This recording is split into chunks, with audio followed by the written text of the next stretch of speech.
In this video, we are going to talk about some problems with tall hierarchies. So let's imagine a company that has got a flat structure. So here will be some flat structure.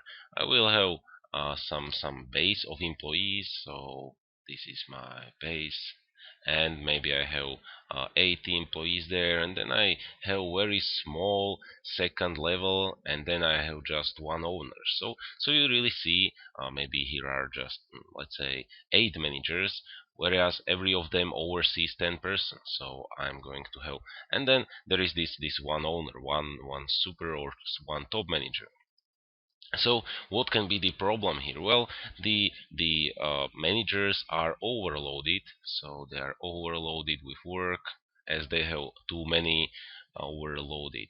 They have too many employees who they have to oversee, so that now the company decides, okay, guys, we will hire some more employees and we will little bit tall the structure. So they are still going to have 80 employees, but then there is going to be maybe 20 of the middle-sized employees, and which are considered to be managers. And then I'm going to have these my 8 managers, and I'm still going to be just one owner. So what problems have occurred? We have solved now this problem, so we are fine with that. But let's take a look what problems can have occurred. The first can be the communication problems. So communication problems. Communication. And here there are several points. There can be the distortion of information. So distortion. Distortion. Because as the information, just imagine there is some information at the very bottom level, but as it flows up and down the hierarchy through many levels of management, it can really get distorted. So, but maybe the more important problem which occurs in companies nowadays, that the decision making slow down. So the decision making slows down, slows down. And why is it so? Just imagine that it has to go through several people, and there is always some waiting queue, because now the employee receives the information and then moves it up, and maybe one more level, and then the information has to go down again. So that in a nowadays world, it is very important for any kind of business to be responsive and react for the opportunities very quickly. So this is maybe the most important from the communication problems. And the last problem that sometimes occurs is the manipulation of information. So manipulation of information. Just imagine that there is actually a department in this company which starts, let's say, from here and goes until here.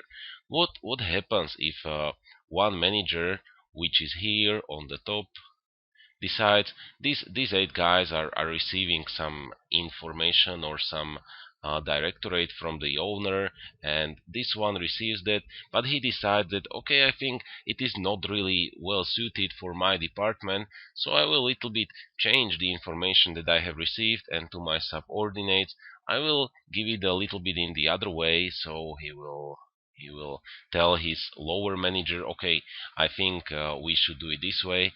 And then again, this lower level manager decides, I still think it is not perfect, and this part of the department will do it differently. So you can see that the information can be manipulated. The same can be applied the other way around, from bottom to top. But we are getting to second kind of problems, which are the motivational problems. So motivational problems. And why motivational problems? Just imagine what makes the motivation for the managers. Well, the authority very often. So authority means motivation. So that in this company, if one manager was in charge of 10 subordinates, he was really motivated. He felt that he has some power in the company, so some power, so that he is empowered, and that really motivated him. But if you have just two subordinates, so maybe two or three, you don't really feel, okay, I'm not really that important in this company. I have just these three guys under me, so that I will not really care about the outcome or the results of the company. And lastly, the problems that seem to occur are bureaucratic costs. So bureaucratic costs, because every manager will cost you money. And actually, maybe the problem is that manager is not creating directly the product, right? Because the product, because they are just monitoring and measuring maybe some performance of their employees, so that our products or our value is created somewhere over here, and the guys which are about are just making things to work correctly. So you if you add a manager, you add some bureaucratic cost, but maybe you don't really add something to your product. So you really have to consider every manager that you accept to the company. And now I would like to talk a little bit about the problem that one theoretician realized, and it is called the Parkinson's law problem. So Parkinson's law problem. Law problem. We are now somewhere around 1914, and in the period to 1928 in London shipyards. And this guy has realized that during this period, the number of managers or the officials in the company has increased 40%.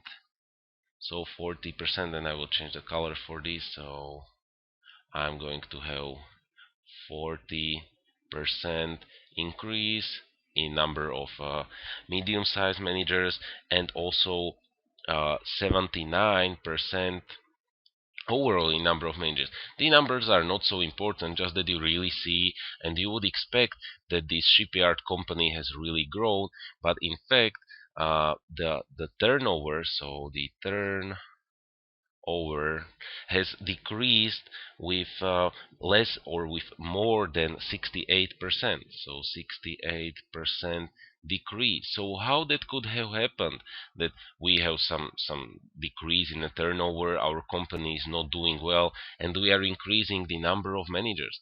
Well, let's draw this company, or how it can occur. So we have had this company, maybe it was quite tall structure.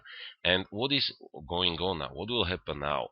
Well, imagine you in a position of a manager. So you will be somewhere over here, and you tell yourself, well, I don't really have enough of a job as my turnover is decreasing, so I should do something more. So I will hire an employee. So enlarge I will enlarge the lower level, and now the pyramid will look this way. And now your colleagues start to see that what you are doing, and well, this is fine. Maybe more of the subordinates will do more of a job, so we will again do wider structure, and on the other side as well. So we will have maybe this structure right now. And the managers above you start to see what you are doing, and well, this is really correct. So we will hire more of these lower managers, so we'll have more of them. And now the structure is a little bit getting to its original shape, so I have it here. And then the upper managers see what you are doing, and they do the same. And why is it so? Because subordinates create a work for you. So subordinates